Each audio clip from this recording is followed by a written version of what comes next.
Simplemente con el espacio, bienvenidos a todos. Gracias por el Hay que el contexto, pero bueno, gracias sí. a Dios Tienen que disculparnos, pero bueno, justo coincidió la misa hoy. Así que, bueno, aquellos que por ahí por alguna cuestión de asistencia o alguna particularidad, necesiten que puedan hablar conmigo o con Henry, que es la directora de la escuela, así están simplemente. Se acercan después a Secretaría, yo estoy allí. Gracias, Gloria. Bueno, ¿cómo es esto? ¿Me tengo que enchufar con algo acá o no? Si te hacen la camarita, hay un montón de gente que está conectada también. Muy bien. ¿Escuchan bien así? ¿Tengo que ponerme algún micrófono o no? No. Bueno, vamos a dar una mini introducción. Yo en realidad tengo de este seminario, de este curso, solo un viernes para gracia de ustedes, para beneficio de ustedes. Que era una introducción, pero bueno, esto de la misa teníamos que celebrarla hoy porque mañana era un poco difícil y acortó un poco el tiempo. Pero más o menos vamos a llegar. Es muy sencillo lo que quiero presentar. Primero, quiero, que hagamos una memoria agradecida al Papa Francisco porque vamos a comenzar en este curso a ver un documento, una constitución del concilio. A mí me parece muy interesante, no solo por la constitución que van a ver, sino porque van a abrir el concilio y lo vamos a poder volver a leer o por primera vez o a releer, ¿no? Creo que, y más el IACS debería, como todos los años, ofrecer algún documento del concilio como para irlo refrescando o algún tema que esté anexo al concilio, ¿no? Entonces, lo primero van a ser unas palabras del Papa que yo tomé de una homilía que me gustó mucho. El contexto de la homilía es el diálogo de amor entre Pedro y Jesús después de resucitado. Bueno, donde él habla de 3 miradas del concilio, porque claro, el concilio tiene que ver con la iglesia, ni más ni menos, ¿no? Y como va a decir después el Papa. Y la Constitución tiene que ver mucho con la iglesia, si bien toca y trata temas humanos y muy, muy profundos, sobre todo en la segunda parte, porque es la presencia de la iglesia en el mundo moderno, ¿no? Bueno, pero tiene que ver con la iglesia, y cuando se discutía la Constitución, padres conciliares, en realidad, más que discutir la Constitución, seguían discutiendo qué perfil de iglesia estaban proponiendo para lo que venía después, ¿no? Bueno, entonces, por eso me parece muy interesante. Voy a las palabras del Papa. Él dice, redescubramos el concilio. Bueno, pues yo después se los dejo a esto y les digo, la homilía es del 11 de octubre del 2022. Era la memoria de San Juan 23 y era un aniversario del concilio, Me parece que eran los 60 años del concilio. Así que lo pueden encontrar en Vatican. Bien. No hace falta que tomen nota. Redescubramos el concilio para volver a dar la primacía a Dios, a lo esencial. A una iglesia, inmediatamente el Papa toca el tema de qué iglesia. A una iglesia que esté loca de amor por su Señor y por todos los hombres que Él ama. A una iglesia que sea rica de Jesús y pobre de medios. A una iglesia que sea libre y liberadora. Esto lo puse yo como un título, ¿no? Porque es como le digo, tocar el concilio, estudiarlo, leerlo, es armarnos de la imagen de la iglesia que tenemos que tener en el corazón, los cristianos, ¿no? Porque claro, no debe haber realidad más discutida o discutible que la iglesia, ¿no es cierto? La que vemos, la realidad, la de la calle, pero también la de la teoría, la de lo que la iglesia debería ser. Entonces, fue para reavivar su amor que la iglesia por primera vez en la historia dedicó un concilio a interrogarse sobre sí misma, a reflexionar sobre su propia naturaleza y su propia misión. Esto es lo bueno y la gracia del concilio, que la iglesia se cuestionó en el concilio. No fue solo un tema dogmático como los primeros grandes concilios, ¿no? O como el último, antes de este, que fue el primero, Vaticano I, que intentó poner en luz la primacía del Papa y su infalibilidad, ¿no es cierto? Acá fue la Iglesia misma, ¿eh? Y se redescubrió como misterio de gracia generado por el amor. Se redescubrió como pueblo de Dios, cuerpo de Cristo, templo vivo del Espíritu Santo. Bueno, entonces el Papa propone estas tres miradas, ¿no? Sobre la Iglesia, desde el concilio. Tener la mirada de lo alto, tener la mirada del medio y tener la mirada del conjunto. Me pareció muy lindo. La primera mirada que hay que tener sobre la Iglesia, dice, es la mirada de lo alto. ¿Por qué desde lo alto? Porque hay que mirarla con los ojos enamorados de Dios. Preguntémonos si en la Iglesia partimos de Dios. Qué difícil esto, ¿no? Porque por eso digo, cada tema de la Iglesia se da para discutir mucho y compartir mucho, porque claro, son pocos los que la juzgan desde Dios, más bien la juzgamos desde su realización humana o temporal, ¿no? O de la mirada de cada uno. Por eso el Papa dice, primero arriba, ¿eh? Siempre existe la tentación de partir más bien del yo que de Dios, de anteponer nuestras agendas al Evangelio, de dejarnos transportar por el viento de la mundanidad. Saben que para él el gran pecado siempre fue la mundanidad espiritual. La mundanidad que se reviste de una sobrenaturalidad que no existe. Bien. Sí, esa fue, siempre la persiguió a la mundanidad. Bueno, transportar por el viento de la mundanidad para seguir las modas del tiempo o de rechazar el tiempo que nos da la providencia de volver atrás. Pero estemos atentos, ni el progresismo que se adapta al mundo, ni el tradicionalismo que añora un mundo pasado son pruebas de amor, sino de infidelidad. Y estamos siempre ahí, ¿vieron? O para adelante o para atrás, siempre ahí, ¿eh? Nos movemos para un lado o para el otro, ¿no? Son egoísmos pelagianos, saben que el pelagiano ignoraba la necesidad de la gracia, todo estaba en la buena voluntad y en la fuerza del hombre, bueno, que anteponen los propios gustos y los propios planes al amor que agrada a Dios. Ese amor sencillo, humilde, fiel que Jesús pidió a Pedro. Reencontremos la pasión del concilio, fíjense en las consignas, ¿no? Redescubramos el concilio, reencontremos la pasión del concilio. Así que si ustedes quieren un fruto de este seminario, por lo menos que sea el fruto de abrir el concilio. Ya con eso yo creo que vale la pena, ¿no es cierto? Abismados en el misterio de la Iglesia, madre y esposa, digamos también nosotros con San Juan 23 que en la Iglesia viva la alegría. Si no se alegra, se contradice a sí misma, porque olvida el amor que la ha creado. Acordémonos de los ojos enamorados de Dios, ¿eh? Y sin embargo, ¿cuántos entre nosotros no logran vivir la fe con alegría, sin murmurar y sin criticar? Miren qué linda esta expresión. Si no sería para grabarla en todas las puertas de nuestras iglesias, casas parroquiales, salas de reuniones. Una iglesia enamorada de Jesús no tiene tiempo para conflictos, venenos y polémicas, ¿eh?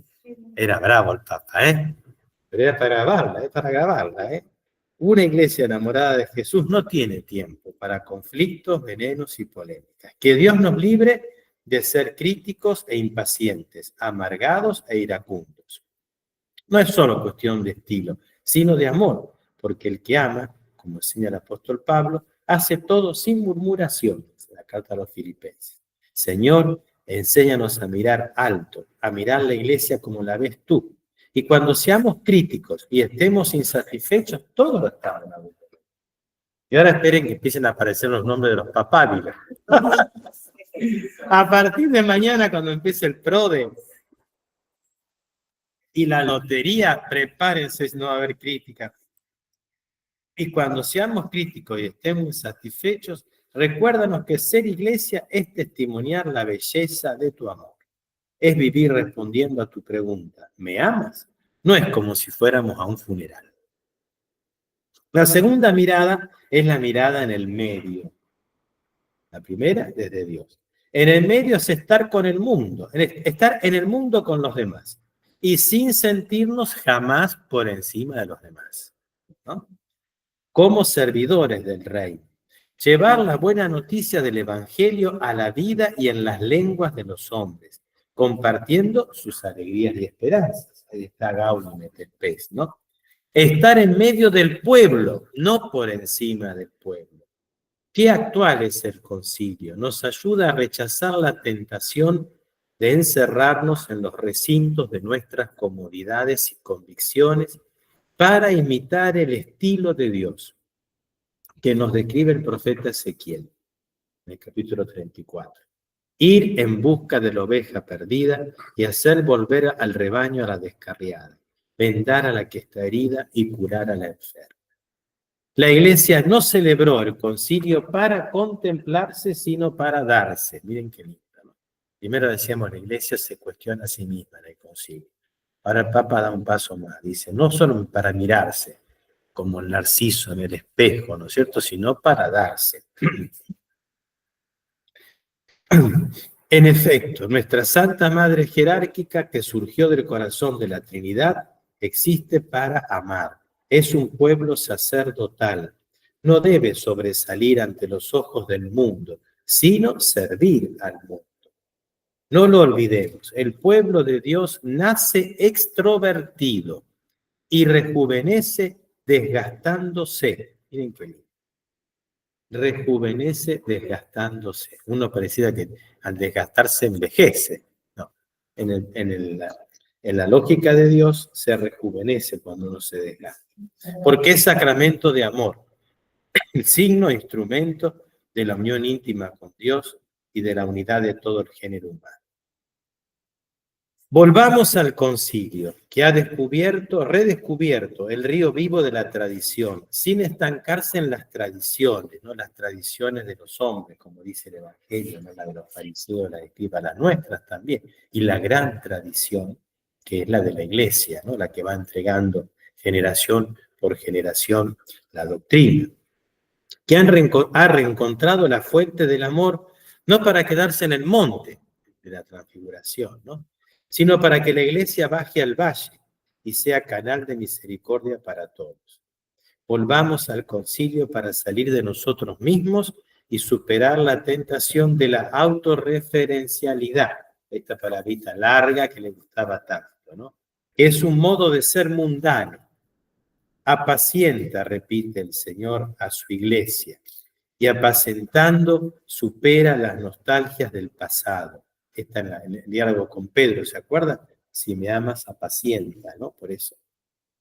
Supera las nostalgias del pasado, la añoranza de la relevancia, el apego al poder, porque tú, pueblo santo de Dios, eres un pueblo pastoral. Miren qué lindo. Yo es la primera vez que lo escucho a esto, porque siempre decimos que es un pueblo sacerdotal, ¿no? Cuando cantamos pueblo de reyes, ¿verdad? También somos un pueblo sacerdotal. Pero acá el Papa dice un pueblo pastoral. No existes para apacentarte a ti mismo, para trepar, sino para pastorear a los demás, a todos los demás con amor. Y si es justo tener una atención particular, que sea para los predilectos de Dios, es decir, los pobres y los descartados, para ser, como dijo el Papa Juan, la iglesia de todos, en particular la iglesia de los pobres. Vamos a ver después, si tenemos tiempo, cómo esto de la iglesia de los pobres, que dio tanto que hablar al principio, ¿se acuerdan cuando el Papa Francisco dice cómo quisiera una iglesia pobre para los pobres? Pero viene de acá, del año 62. Ya Suenes, ¿no? Lercaro, dos cardenales que vamos a mencionar hoy, padres conciliares, hablaban de esto. Él toma, por eso quería hacer una memoria de él, ¿no? Porque él encarna también un poco el estilo pastoral del concilio, ¿eh? Mucho antes que de Aparecida, ahí por supuesto, pero sobre todo el espíritu conciliar, ¿eh? Ha sido un papa realmente conciliar. Me amas, apacienta, concluye el Señor, mis ovejas. No piensa solo en algunas, sino en todas, porque las ama a todas. Las llama a todas afectuosamente mías. El buen pastor ve y quiere a su grey unida bajo la guía de los pastores que le ha dado. Quiere, y acá está la tercera mirada, la mirada de conjunto. Todos juntos. todos. Esto fue en el 2022 y lo ha repetido ahora últimamente mucho, ¿no? Todos, todos, todos. El concilio nos recuerda que la iglesia, imagen de la Trinidad, es comunión. El diablo, en cambio, quiere sembrar la cizaña de la división. No cedamos a sus lisonjas, no cedamos a la tentación de la polarización, de un lado para el otro, ¿no? Los polos. ¿Cuántas veces después del concilio los cristianos se empeñaron por elegir una parte en la iglesia, sin darse cuenta que estaban desgarrando el corazón de su madre? Esto es verdad. En la época postconciliar fue muy difícil, ¿no? ¿Cuántas veces se prefirió ser hinchas del propio grupo más que servidores de todos? Progresistas y conservadores antes que hermanos y hermanas. De derecha o de izquierda más que de Jesús. Erigirse como custodios de la verdad o solistas de la novedad, está bien dicho, en vez de reconocerse hijos humildes y agradecidos de la Santa Madre Iglesia. El Señor no nos quiere así. Todos somos hijos de Dios. Todos hermanos en la iglesia. Todos iglesia. Todos. Nosotros somos sus ovejas, su rebaño. Y solo lo somos juntos, unidos. Superemos las polarizaciones y defendamos la comunión. Convirtámonos cada vez más en una sola cosa, como Jesús suplicó antes de dar la vida por nosotros.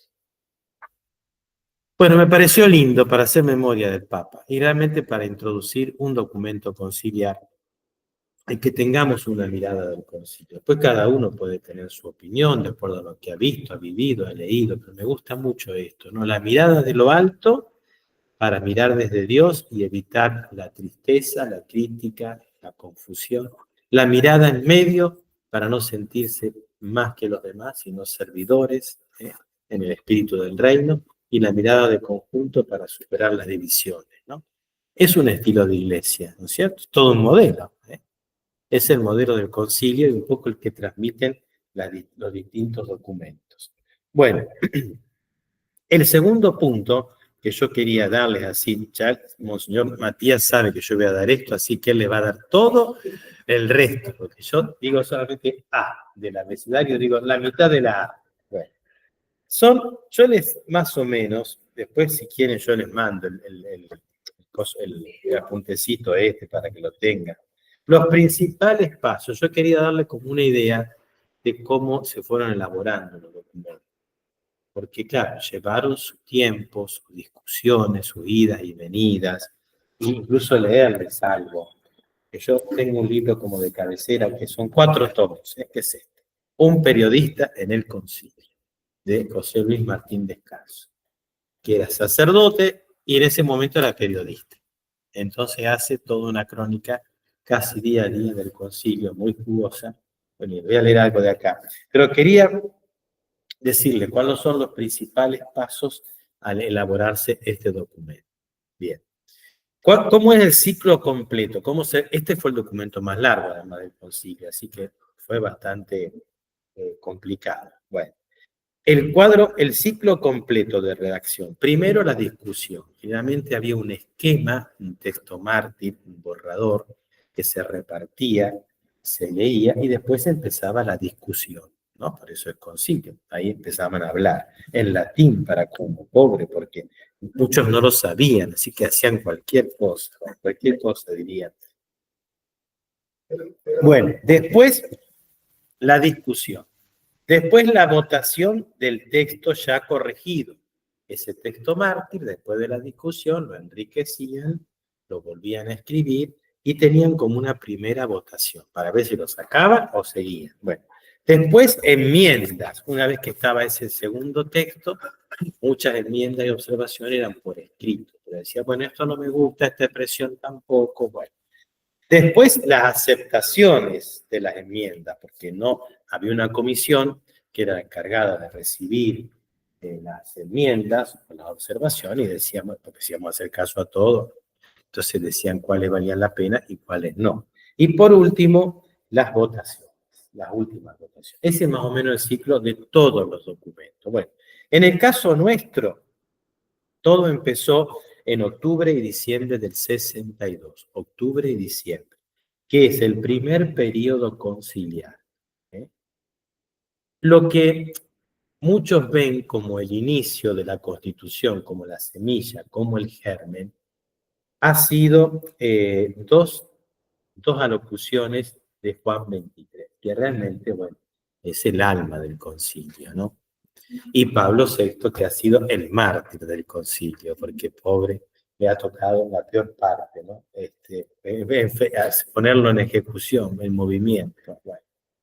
Entonces, Juan XXIII tiene un radiomensaje el 11 de septiembre del 62 y después el discurso inaugural del concilio. Y él ahí habla mucho ya de una imagen de la iglesia, que era la que después el concilio va a terminar de diseñar. Entonces, cuando escuchan eso, hay dos ecos en los padres conciliares, que esto sí yo se lo voy a leer porque es como el principio de todo. Ustedes después en la Constitución van a ver el final, pero ¿cómo empezó? Empezó así. Bueno, los ecos son, primero se deciden hacer los padres, ya enseguida, el 20 de octubre, un mensaje al mundo. Bueno, acá les leo entonces el periodista, dice, cada día está, me tienen que aguantar que lea un poco, ¿qué va a ser? Cada día está más claro, este no será un concilio de ataque contra una herejía, como los otros, Tampoco será un concilio de defensa contra algo que viene. Bueno, será un concilio de amor. Hace unos días, por boca del Papa, en ese discurso inaugural, hoy a través de la única voz de los 2.500 obispos reunidos, el concilio era concilio ecuménico, estaban todos. Bueno. La Iglesia ha dicho al mundo que está dispuesta a amar a Dios y al hombre sobre todas las cosas. Esta mañana el concilio ha vivido otra de sus horas solemnes. El Papa, en su discurso de apertura, había lanzado su mensaje al mundo. Ahora, habría que leerlo, búsquenlo, porque es muy lindo. Ahora era bueno que los padres conciliares se hicieran eco de aquel mensaje y hablaran a todas las naciones. ¿Y cómo no darse cuenta de la trascendencia de cada una de las palabras de un gesto tan solemne? Como que el Papa nos retó. ¿Cierto? Él largó la primera piedra y esperó a ver la respuesta. Los periodistas hemos vivido un momento de pequeña decepción comparando el mensaje con su anteproyecto. ¿Ven lo que yo le decía? Las cosas que llegan, después se discuten. Había perdido un poco del vigor del lenguaje. El latín había acolchado sus ideas. Sería entendido por los hombres acostumbrados a que se les hable por medio de palabras como puños en medio del rostro. En cambio, esto era como un colchón, ¿no? Pero luego nos hemos serenado. Levantando la ceniza del latín y de unas formas clásicamente clericales, estaba la llama viva de las verdades y del amor que nunca ocultará ninguna forma. Martín Descalzo también.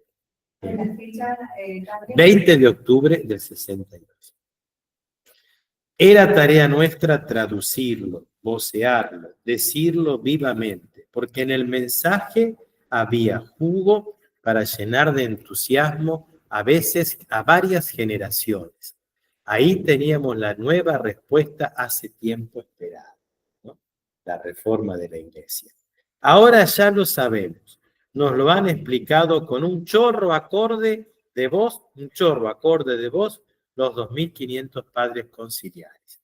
Y acá hago un resumencito de ese mensaje al mundo que dan los padres conciliares. Ser cristiano es, muchas de estas cosas que ustedes lo van a ver en la Constitución, por eso esto es como la semilla. Ser cristiano es buscar la manera de renovarnos a nosotros mismos para manifestarnos cada vez más conformes al Evangelio de Cristo. Renovación, ¿no? Saber que esta unión con Cristo está tan lejos de apartarnos de las obligaciones y trabajos temporales que por el contrario, la fe, la esperanza y la caridad de Cristo nos impulsan a servir a nuestros hermanos.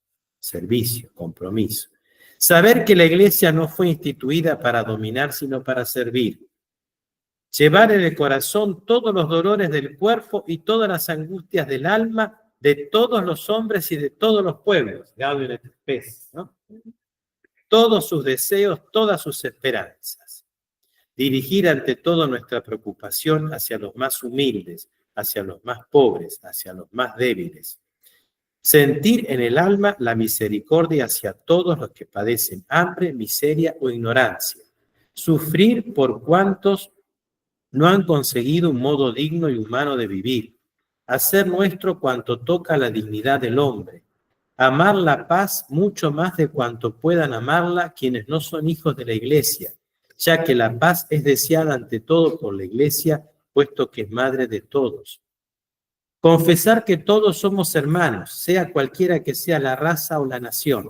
Denunciar las injusticias y las indignas desigualdades y luchar para restaurar el verdadero orden de las cosas y los bienes de tal forma que la vida del hombre llegue a ser más humana.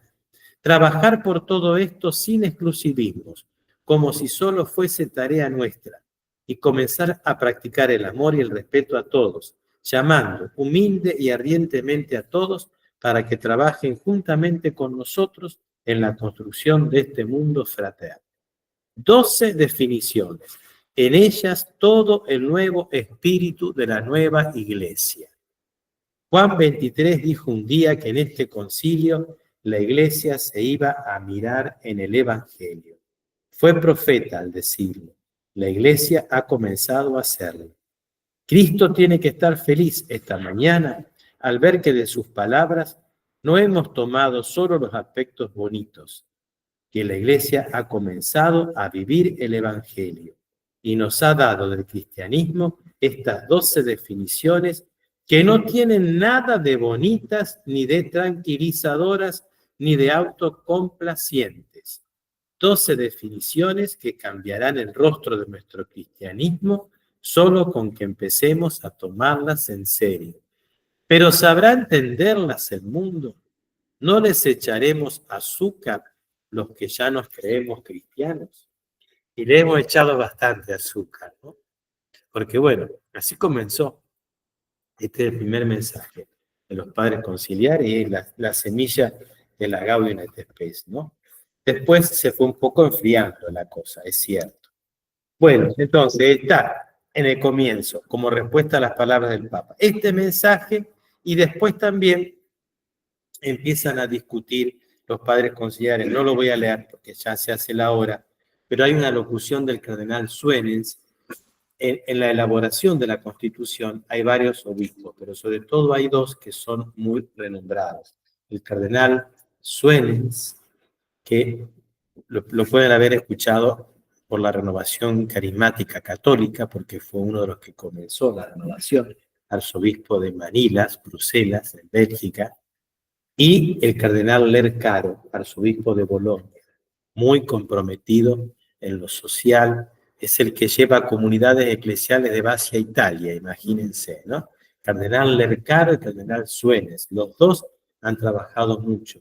Bueno, y tiene una locución, Suenens, muy bonita, en que dice, la iglesia tiene que mirarse hacia adentro y descubrir su misterio, y también tiene que mirarse hacia afuera y ver qué pasa. Y ahí está la Lumen Gentium y la Gaudium et Spes, ¿no? Bueno. Después hay una primera intercesión. La intercesión es el tiempo que había entre una sesión y otra, porque los obispos viajaban a Roma y después volvían, estaban un tiempito y volvían. Bueno. En la intercesión, 1963, ya se hace un primer esquema. Y se va a llamar ya como se llama después la Constitución, presencia eficaz de la Iglesia en el mundo moderno. Después, en el segundo año conciliar, de septiembre del 63 al septiembre del 64, hay otro esquema. La iglesia en el mundo de nuestro tiempo. Se van como transformando, ¿no?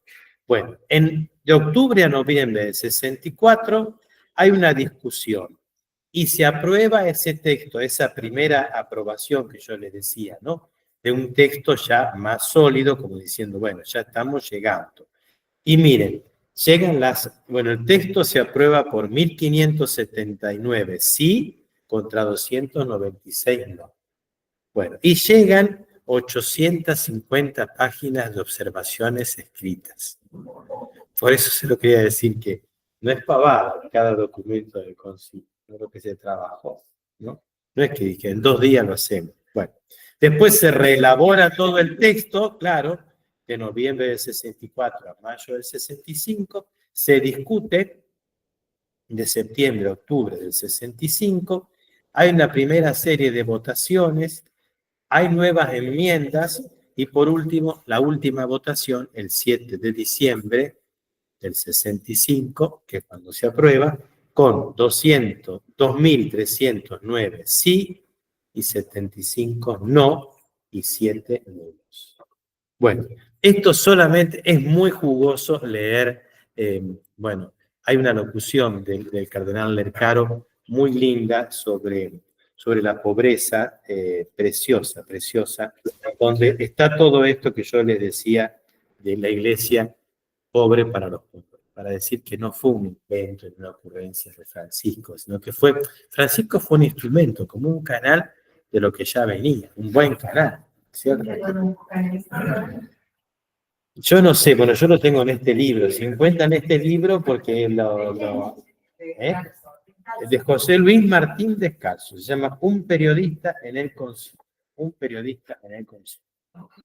Bueno, y después entonces les hago brevemente, solamente les cuento la Constitución, se llama Constitución Pastoral sobre la Iglesia del Mundo de Nuestro Tiempo, que ya estaba en el 64 ese título, y le hago la sinopsis muy breve. Hay un proemio, hay una exposición introductoria, hay 2 partes.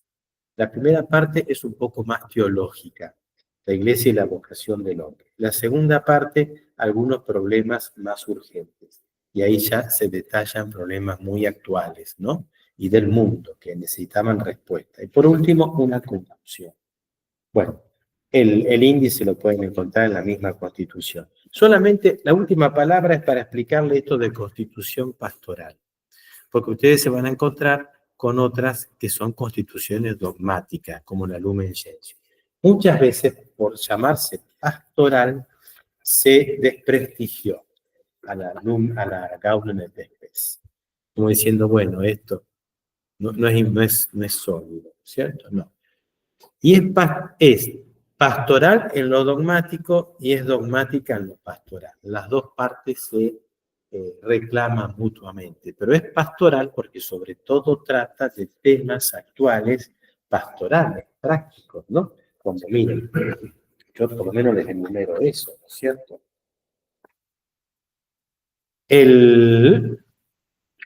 Algunos problemas más urgentes. Protección de la dignidad del matrimonio y de la familia. El sano fomento del progreso cultural. La vida económico-social. La vida en la comunidad política. El fomento de la paz y la promoción de la comunidad de los pueblos. Y ahí viene la guerra, los armamentos, bueno. Son todos temas prácticos, son temas pastorales, por eso es Constitución pastoral. Pero es dogmática porque está iluminada, aunque no lo diga, está iluminada por toda la teología previa de la primera parte. Bueno, hasta acá llego para que se vayan. Lamento que sea poco, pero disfrútenla y sobre todo quédense con lo primero, de volver a tomar el concilio. A lo mejor han tenido alguna experiencia de alguna de estas cuestiones, el postconcilio, la iglesia lo sufrió, también nuestra iglesia santafesina, mucho, ¿eh? Bueno, me parece que estamos en un momento en que podemos, de la mano de los últimos papas y de los documentos conciliares leídos, reflexionados, tener una actitud más madura y ver cómo la iglesia está, hay una continuidad, la tradición que decíamos, ¿no? Hay una continuidad, no hay un corte. Por eso tampoco no tengas miedo por el nuevo Papa, no tengas miedo, porque yo se lo decía en la misa hoy, porque ya se escucha cualquier barbaridad. Hay continuidad, no será lo mismo, pero va a ser lo mismo, en cierto modo, para nosotros desde la fe. No estamos El Espíritu Santo ayuda a quien los hombres eligen.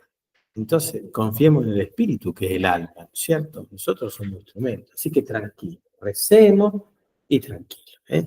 Muchas gracias por la clase. Para fortuna de ustedes, esto duró poco. Bueno, saludo a los que están del otro lado de la pantalla. Bueno, sí, se lo envío y se lo doy acá a alguno. ¿Y a quién se lo envío yo? ¿A vos te lo mando? Dale. Listo, Sí, te lo sí. mando a vos se lo mando. El archivo tiene la homilía, y un poquito esas fechas, por si les sirve.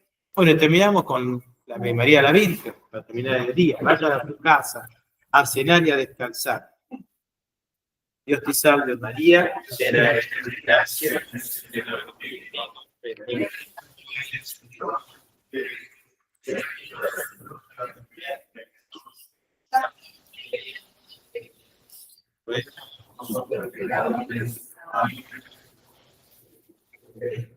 Inmaculada Madre de Guadalupe, San José. Y aprovechen al Padre Matías, que es el que realmente sabe. No de mí, yo guitarreo, pero él sabe. Esto se lo mandamos a WhatsApp.